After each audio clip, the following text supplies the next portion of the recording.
प्रणाम श्रोतागण। पुरुषोत्तम मास महात्म्य की श्रृंखला के 31वें अध्याय में आप सबका स्वागत है। सूत जी बोले, इस प्रकार पतिव्रताओं के धर्म सुनकर नारद जी को और अधिक सुनने की इच्छा से नारायण जी से बोले, हे प्रभु, आपने कांसे के संपुट दान को जो विशेष दान कहा है उसका क्या कारण है? कृपया विस्तार पूर्वक कहिएगा। श्री नारायण बोले, हे नारद, एक बार यही प्रश्न पार्वती जी ने पुरुषोत्तम व्रत धारण करते समय महादेव जी से किया था कि हे कृपा सिंधु, व्रत समाप्ति पर कौन सा दान करना श्रेष्ठ है। यह सुनकर श्री पुरुषोत्तम भगवान का ध्यान करने के पश्चात श्री शंकर जी पार्वती जी से बोले, हे प्राण प्रिय, पुरुषोत्तम व्रत की पूर्ति करने के लिए कोई दान करने की सामर्थ्य ही नहीं रखता।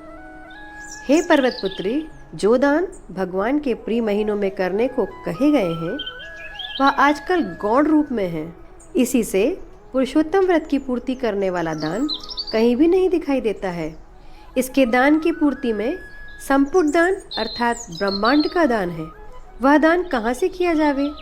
जब छोटे ही दान नहीं कर सकते, उसी ब्रह्मांड का प्रतिनिधि कांसे का संपुट, थाल अथवा परात बनवाएं, उसमें 30 मालपुआ रखकर संपुट कर सूत से लपेटें तथा ब्राह्मण पूजन कर उसे व्रत की पूर्ति के लिए प्रसन्नता से दान दें। अगर शक्ति हो तो इस प्रकार के 30 संपुट वेद पाठी विद्वान ब्राह्मणों को दान करें। इस प्रकार पार्वती महादेव जी के वचन सुनकर अत्यंत प्रसन्न हुई और 30 ब्राह्मणों को 30 संपुट प्रसन्नता पूर्वक दान किए। श्री सूत जी महाराज ने आगे कहा, हे ब्राह्मणों, श्री नारायण के ये वचन सुनकर नारद जी प्रणाम करके फिर बोले, मैंने इन सब कथाओं को सुनकर यह निश्चय किया है कि सब व्रत नियमों से पुरुषोत्तम मास का व्रत सर्वश्रेष्ठ है। इसके महात्म्य मात्र सुनने से ही मनुष्य सब पापों से मुक्त हो जाता है। जो भक्तिपूर्वक विधि विधान से इसके व्रत नियम का पालन करे तो उसके फल का कहना ही क्या है। श्री सूत जी बोले, यह सब सुनकर श्री नारायण मौन हो गए। तब श्री नारद जी ने उन्हें प्रणाम किया। जो मनुष्य भारतवर्ष में जन्म पाकर भी इस श्रेष्ठ पुरुषोत्तम मास महात्म्य को नहीं सुनते हैं तथा इसमें वर्णित कर्म नहीं करते हैं, वे नराधम हैं।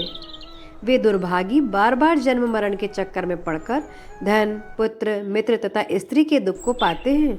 वे ही मनुष्य धन्य हैं जो भगवान के इस मास का व्रत करते हैं। इंद्रदुम्न, सद्दुम्न, यौवनाश तथा भागीरथ आदि राजा श्री पुरुषोत्तम भगवान की आराधना करके उनकी शरण पा गए। श्री सूत जी महाराज ने आगे कहा, हे ऋषियों, यह पुरुषोत्तम मास महात्म्य सुनने से श्री गंगा स्नान के समान फल प्राप्त होता है। पूरी पृथ्वी परिक्रमा करने का पुण्य इसके सादर सुनने वालों को प्राप्त होता है। ब्राह्मण सुनकर ब्रह्म तेज, क्षत्रिय राज्य सुख, वैश्य धन, शूद्र श्रेष्ठता तथा अन्य किरात, हूण आदि मनोभिलाषित वस्तु प्राप्त करते हैं। इस पुरुषोत्तम मास महात्म्य की प्रति को वस्त्र आभूषण के साथ विधि पूर्वक ब्राह्मण को जो दान करता है वह अपने 3 कुलों के साथ गोपालों से सेवित देव दुर्लभ गोलोक को प्राप्त होता है। जिस घर में यह ग्रंथ रखा है वह घर तीर्थ के समान है। इति श्री पुरुषोत्तम मास महामात्ये श्रवण फल कथनम नाम 21वाध्याय संपूर्णम। आदरणीय श्रोतागण, अगले अध्याय का वर्णन आपको अगले वीडियो में मिलेगा। इस पवित्र पावन पुरुषोत्तम मास महामात्य की कथा का अधिक से अधिक श्रोतागण लाभ ले सकें, इसलिए इसे आप सब्सक्राइब, लाइक और शेयर अवश्य कीजिएगा। धन्यवाद।